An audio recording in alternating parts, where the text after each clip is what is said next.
Je suis content. Pourquoi?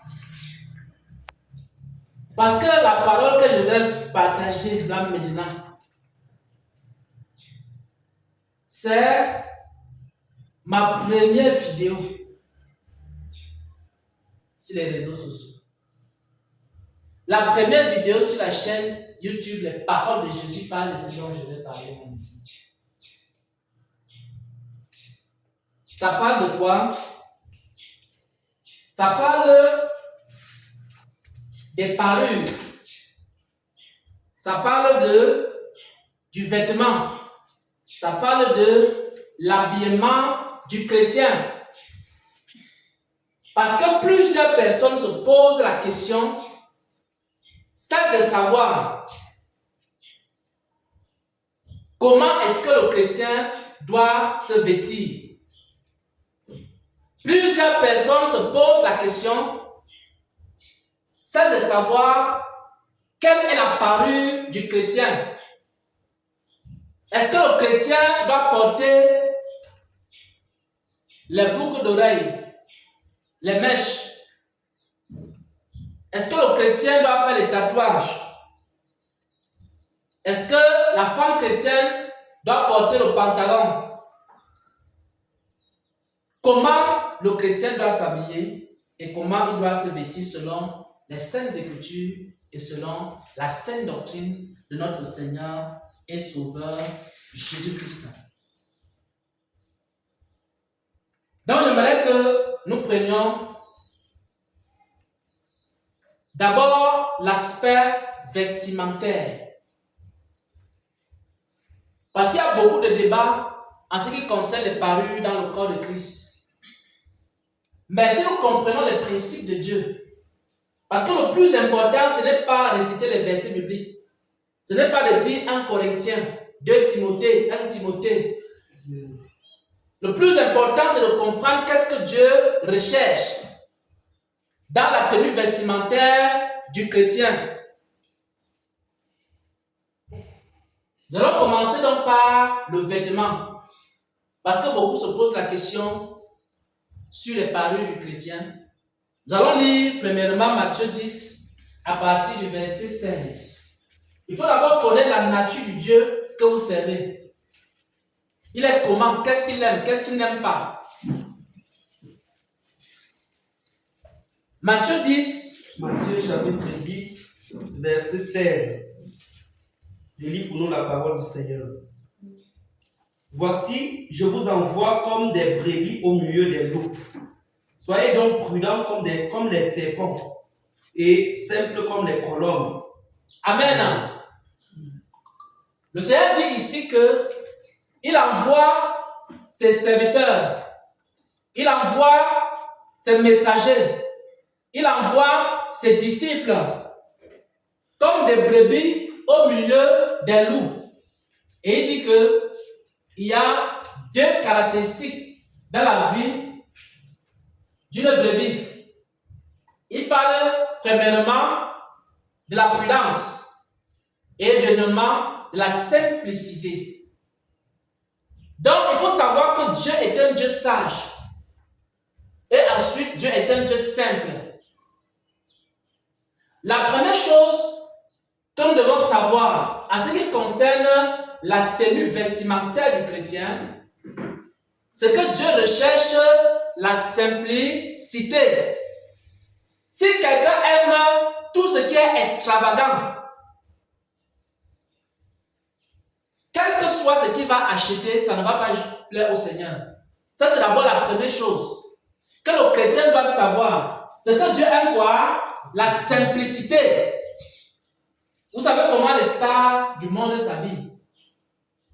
Les grandes stars de rock, de rap et autres. C'est toujours de manière à attirer les regards. Il y a certains vêtements que les gens portent uniquement pour que lorsqu'ils passent quelque part, tout le monde se retourne et le regarde. C'est juste pour attirer quoi? L'attention. C'est pour attirer quoi? Les regards. Et Dieu aime quoi? La simplicité. Jésus était tellement simple que lorsqu'il se trouvait avec ses disciples, On n'arrivait même pas à le distinguer. C'est la raison pour laquelle, lorsqu'on est venu arrêter le Seigneur Jésus, il fallait que Judas le désigne. Parce que si Jésus n'était pas simple, s'il était habillé comme le roi des rois parmi les disciples, s'il était extravagant, on allait savoir que c'était lui.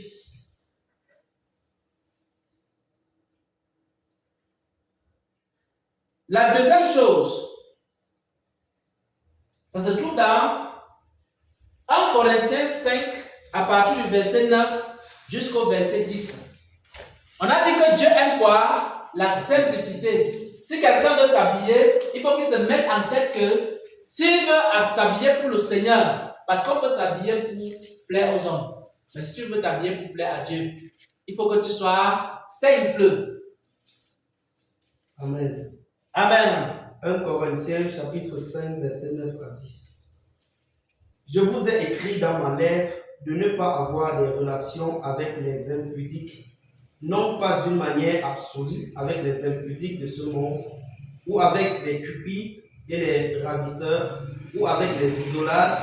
Autrement, il vous faudra sortir du monde. Amen. Amen. Donc, l'une des choses également que Dieu n'aime pas, nous avons vu que Dieu n'aime pas l'extravagance.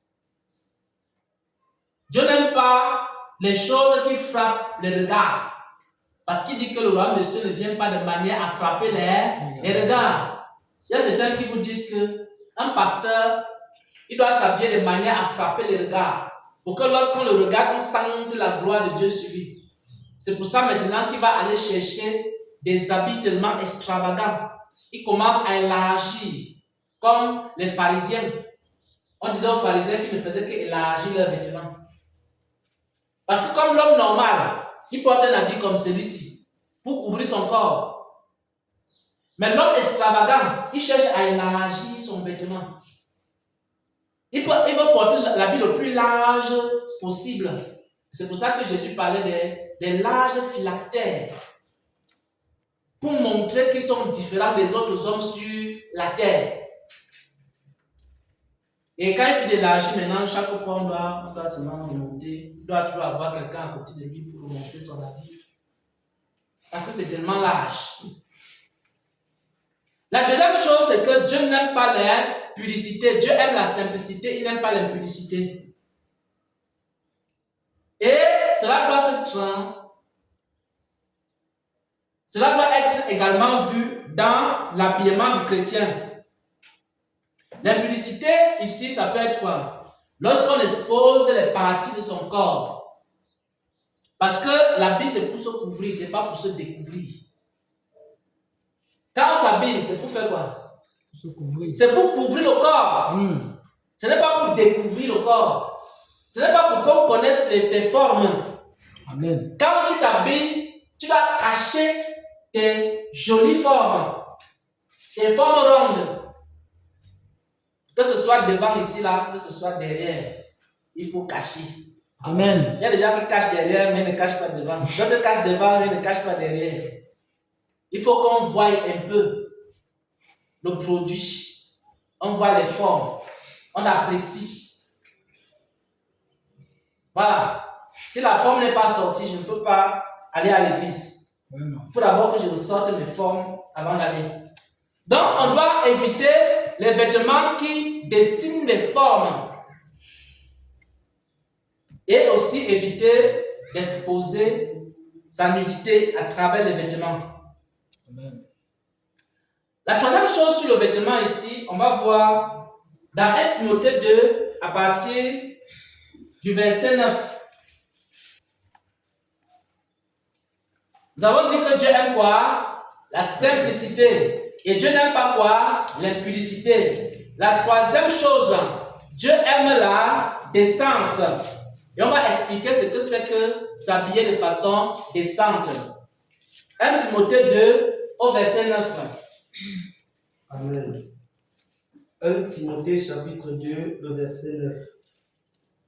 Je veux aussi que les femmes, vêtues d'une manière décente, avec pudeur et modestie, ne se pare ni de tresses, ni d'or, ni de perles, ni d'habits somptueux, mais qu'elle se pare de bonnes œuvres, comme il convient à des femmes qui font profession de servir Dieu. Amen. Amen. Donc ici, on parle de la décence. C'est quoi la décence? La décence, c'est porter une tenue. Il y a plusieurs définitions de la décence. L'une des définitions, c'est quoi? La décence, c'est porter une tenue qui correspond à la circonstance. Par exemple, il y a les tenues lorsqu'on est en train de faire la cuisine. On porte cette tenue-là pour ne pas se salir à la cuisine.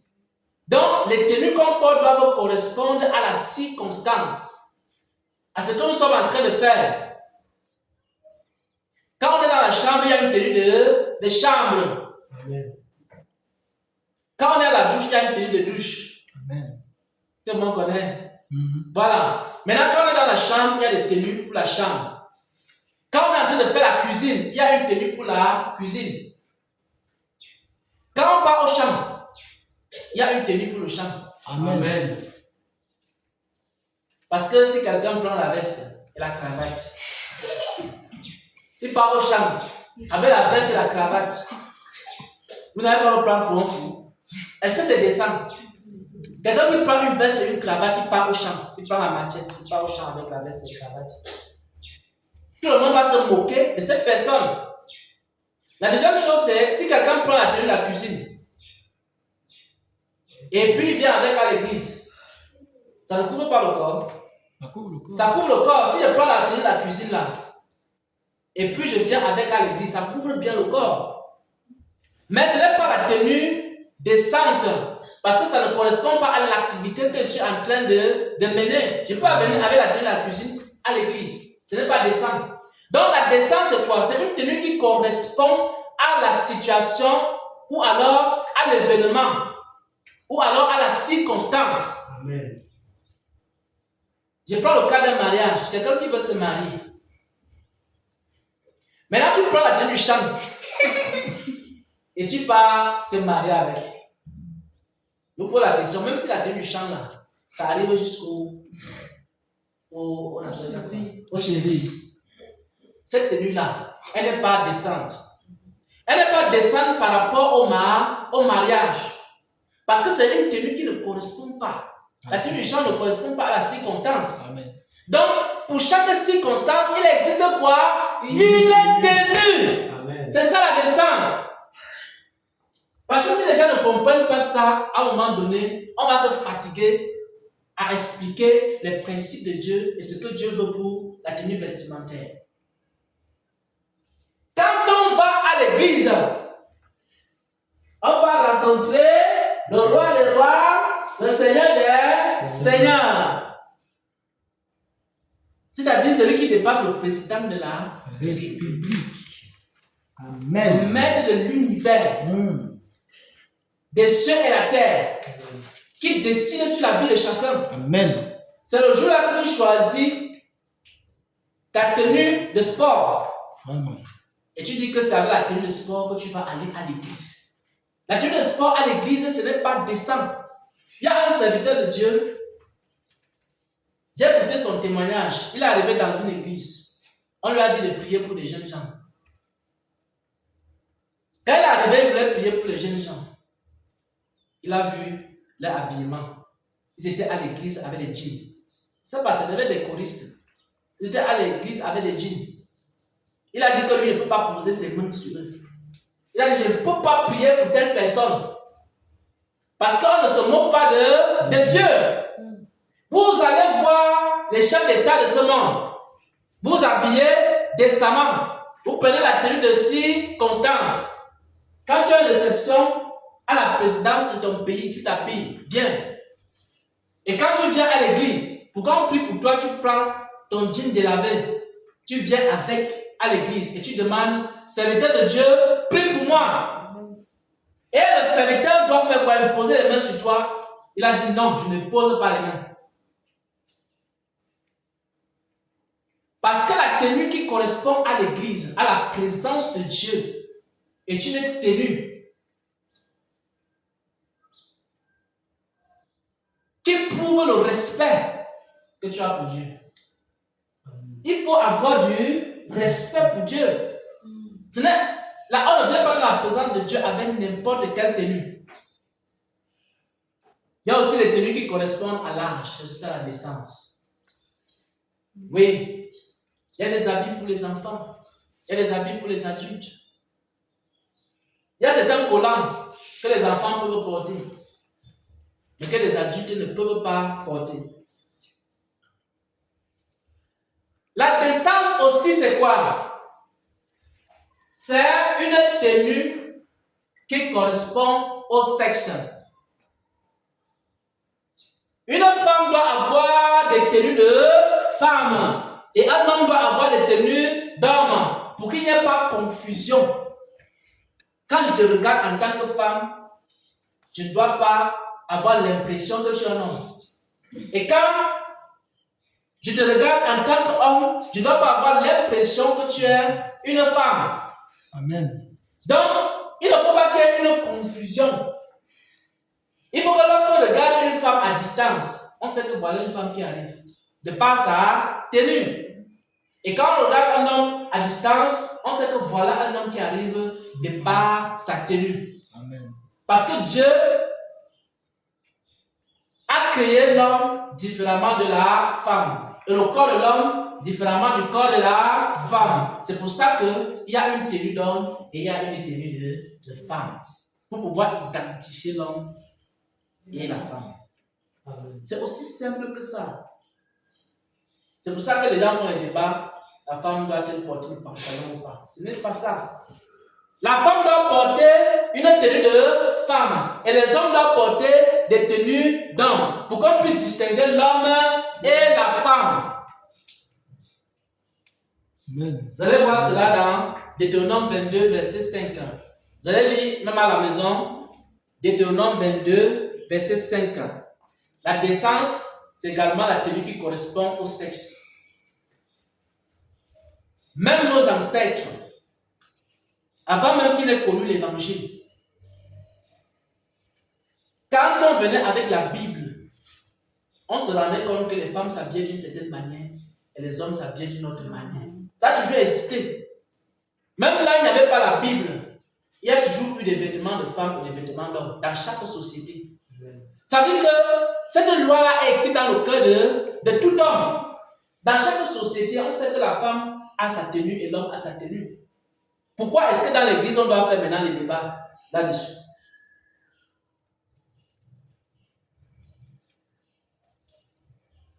Quatrième chose, concernant la tenue, et c'est par là qu'on va s'arrêter, sur les tenues. Éphésiens 5 au verset 11. Éphésiens 5 au verset 11.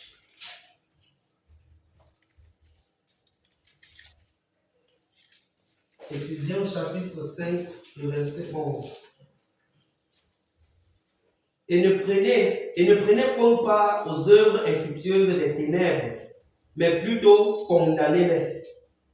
Amen. Amen. Ça veut dire qu'il existe un péché qui s'appelle participer au péché d'autrui, qui s'appelle prendre part au péché d'autrui.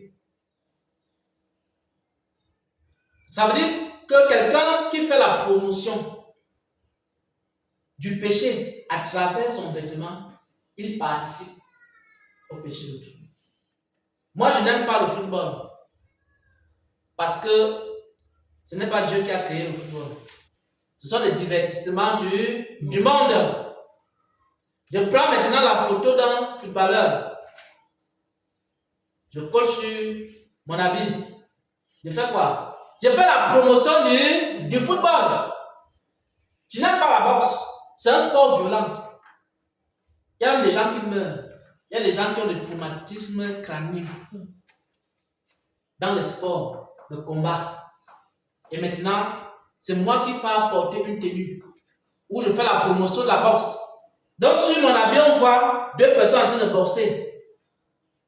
Et partout où je passe, on voit là la photo de Mike Tyson qui est en train de lutter avec, je ne sais pas comment il s'appelle. Et partout où je passe, on est en train de regarder ça. Je fais quoi? Je fais la publicité de la boxe. Je fais quoi? Je participe au péché d'autrui. Dans les tenues que nous portons, ne doit pas faire la promotion du péché ou alors les choses auxquelles nous ne croyons pas. Amen. Si j'ai abandonné les traditions, peut-être des crânes, parce que ici au Cameroun, il y a certaines traditions. Mais maintenant, dans cette tradition, il y a des insignes, des sociétés secrètes. Et maintenant, je peux porter une tenue sur laquelle il y a des insignes des sociétés secrètes. Et maintenant, consciemment ou inconsciemment, je suis en train de faire la promotion de ces sociétés. C'est pour ça qu'il y a certains habits qu'on ne porte pas. Tu ne peux pas aller acheter comme il y a un habit, on appelle ça le dog. Tu vois, tous les chrétiens veulent aller porter les habits des sociétés secrètes. Même les chrétiens, ils portent ça. Parce qu'il y a réunion familiale. Tout le monde doit s'habiller selon les traditions. On va porter maintenant ces habits. Et maintenant, sur ces vêtements-là, il y a des insignes. Et chaque insigne a sa signification. Et ce sont les initiés qui connaissent ces choses. Et je vais maintenant porter. Et c'est le problème qui se pose avec la plupart des tissus pains.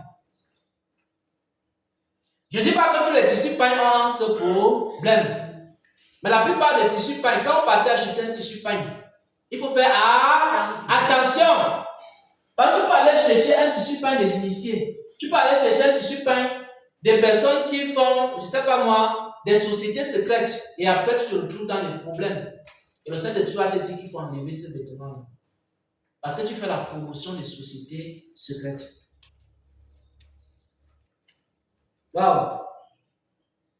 Je me souviens d'un habit que j'avais à l'époque. Je ne sais pas qui m'avait acheté l'habit là. C'est un habit qui avait des images. Et ces images bizarres. Et chaque fois qu'on me faisait un t-shirt blanc, et sur le t-shirt était dessiné toutes sortes d'images. Finalement, j'avais jeté le t-shirt là. C'était les images des hommes et des femmes dans l'intimité. À l'époque, j'étais petit, j'avais peut-être 12 ans, comme ça, 14 ans. Je ne sais même pas qui m'avait acheté la vie là. Chaque fois, parce que je jouais au football, quand je n'ai pas joué au football avec mes amis, ils s'arrêtent seulement sur mon habit, commencent à regarder. Ils sourient, ils regardent, ils sourient. Ils disent, montre-nous un peu. Et c'était dessiné comme ça. Ils faisaient quoi? La promotion de l'impudicité. Donc, il faut faire attention à ce qui est marqué sur vos habits. Nous avons terminé avec les vêtements. Nous allons voir les parures. Pour les parures, ça va, c'est juste un seul verset biblique. Les parures, nous allons lire 1 Pierre 3, à partir du verset 3 jusqu'au verset 4. 1 Pierre chapitre 3, versets 3 à 4. Ayez non cette parure extérieure qui consiste dans les cheveux tressés, les ornements d'or, les habits qu'on revêt, mais la parure intérieure est cachée dans le cœur, la pureté incorruptible d'un esprit doux et paisible, qui est d'un grand prix devant Dieu. Amen. Amen. Ce passage nous parle de deux parures. Il y a la parure extérieure. Il y a la parure intérieure. La parure intérieure, c'est quoi? Mais la parure intérieure est cachée dans le cœur, la pureté incorruptible. La pureté incorruptible, ça c'est la parure que Dieu a donnée aux chrétiens. Il y a encore quoi? D'un esprit doux et paisible, qui est d'un grand prix devant Dieu. Amen. Amen. Donc, la parure que Dieu nous a donnée, c'est la pureté de cœur. Si quelqu'un veut se parer, il doit chercher quoi? Un cœur pur. Voilà la parure du chrétien. Le chrétien doit être revêtu de quoi? D'un cœur pur. Et cette parure est où? À l'intérieur. Dieu ne nous a pas donné une parure à l'extérieur. Il nous a donné une parure dans le cœur. Si un chrétien veut se parler, un cœur doux et quoi? Paisible. Et paisible. Il doit avoir la paix dans son cœur. Tu peux porter tous les bijoux et toutes les mèches. Si dans ton cœur il n'y a pas la paix, tu n'as pas la parure de Dieu. Puisque la parure de Dieu, c'est quoi? La pureté de cœur. Et la douceur et la paix dans ton cœur, c'est ça la parure. Et c'est la parure là que chaque chrétien doit rechercher. Ah, mes frères et sœurs, cette parure là, c'est la pureté. Chaque chrétien doit se dire, est-ce que je me suis parlé aujourd'hui? Est-ce que mon cœur est pur? Est-ce que je suis doux? Si je suis en colère, je n'ai pas encore la parure. Amen. Si je n'ai pas la paix, je n'ai pas la parure. Hein, ma soeur, quand on n'a pas la paix, on n'est pas encore parlé. Donc, il faut rechercher la parure de Dieu, c'est-à-dire la paix du cœur, la douceur. Et cette parure est intérieure. Maintenant, la parure extérieure, c'est la parure du monde. C'est le monde qui cherche maintenant à se parler, puisque à l'intérieur, ils ne sont pas parés. Et à l'extérieur, ils cherchent maintenant la parure. La vérité est la suivante. Lorsque quelqu'un a la parure intérieure, il ne va jamais rechercher la parure extérieure. Il n'en a plus besoin. Amen. Je vous dis la vérité. Ce sont les gens qui ne sont pas revêtus à l'intérieur qui commencent à chercher les extravagances à l'extérieur. On ne peut pas porter les deux parures. C'est pour ça que quand on parle de la doctrine du dépouillement, le plus facile, c'est de dire à la personne de se dépouiller à l'intérieur. Quand une personne se dépouille à l'intérieur, le reste devient facile. Amen. Pourquoi? Parce qu'il n'a même plus envie de ces choses-là. Ça le dégoûte même. Un cœur pur ne peut pas être un cœur qui va passer 30 minutes devant le miroir en train de mettre une sorte de peinture. Et quelqu'un même dit qu'il vient d'abord de se laver. Tu finis de te laver et tu commences à mettre encore la saleté sur ton visage. Vous pouvez m'expliquer ça comment? Quelqu'un part dans la salle de bain. Oh, Jésus. Il se lave pendant 30 minutes. Il finit de se laver. Après, il prend toutes sortes de saleté. Il met encore sur son visage. Il dit que c'est le make-up. Il dit que c'est le fond de teint. Il dit qu'il met toutes sortes de choses, rouge, vert, bleu, orange. Après, son mari ne reconnaît même plus sa femme.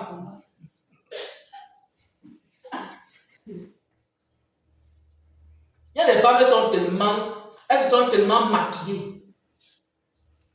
Je vous dis ce que je vis. Parfois, tu regardes comme ça, tu ne reconnais même pas. C'est qui ici? C'est qui ici devant moi? Je ne sais même pas qui c'est.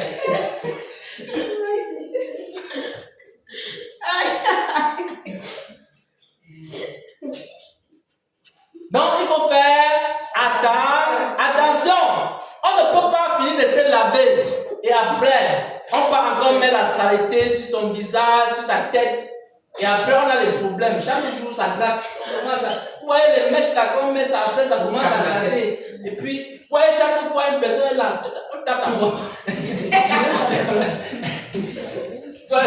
La souffrance. Hey. J'ai souvent vu ça. Moi, je n'ai jamais, puisque je n'ai jamais porté les mèches. Donc, je vois souvent les personnes là, ils tapent d'abord. Parce qu'ils tapent d'abord, parce que ça fait mal, ils tapent. Après, ils commencent à gratter. Ils tapent, gratte. Déjà, enlève, la personne enlève, ne veut pas enlever. Il supporte cette souffrance. Mais Dieu nous a donné une parure. C'est elle qui est intérieure. Lorsque quelqu'un n'a pas la parure intérieure, il commence à rechercher donc cette beauté extérieure. Parce que notre pureté de cœur, elle est tellement suffisante que lorsque notre cœur est pur, lorsqu'on nous regarde, notre sourire est pur, nos pensées sont pures, nos paroles sont pures. Et quand on voit notre visage, c'est tellement rayonnant et rempli de pureté. Et ça attire tellement des bonnes personnes. Mais lorsque tu peux apporter toute cette saleté, ça attire quoi? Les mouches. Et puis, on se pose la question, pourquoi est-ce que c'est toujours les gens bizarres qui viennent vers moi, qui me draguent, qui disent que je veux t'épouser. Parce qu'on allait porter toutes sortes de choses. Et ça attire quoi? Les mouches. Ce ne sont que les païens qui me demandent un mariage. Moi aussi, je cherche un chrétien. Et le chrétien là va venir d'où? Parce que tu t'es parlé de manière à ce que les mouches tournent autour de toi. C'est toujours les mouches qui sont là.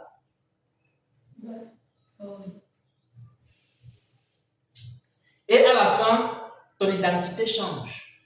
On ne te reconnaît plus. On a épousé une femme brune. Et aujourd'hui, elle est noire. Demain, elle est marron. Après, elle devient blanche. Parce que parfois, tu vois que le troisième jour, elle est blanche. Un autre jour, elle est marron. Tu le vois même le vrai teint. Moi, son vrai teint à 6 heures. Bien aimé, il y a des personnes qui ne reconnaissent pas leur vrai teint, leur teint là. Ça veut dire que quand elle est le teint de cette personne, il ne peut pas vous dire. Parce que ça change tellement, le teint change. Tu ne sais pas, est-ce que c'est une femme brune? Est-ce que c'est une femme marron? Est-ce qu'elle est quoi? Elle est... Donc, tellement ça a changé. Donc, nous devons garder notre identité. Et je vais terminer par les œuvres de Dieu. On va lire Deutéronome 32, verset 4, c'est là où on va terminer. Les œuvres de Dieu, ce que le Seigneur m'avait aussi enseigné sur les parures. Je voudrais que tous les hommes et les femmes qui écoutent cet enseignement puissent s'asseoir dans les Écritures, examiner la doctrine du dépouillement, la doctrine des parures. Parce que cet enseignement traite de toutes ces questions, selon les Écritures et selon la révélation que le Seigneur nous a donnée. Deutéronome 32, verset 4.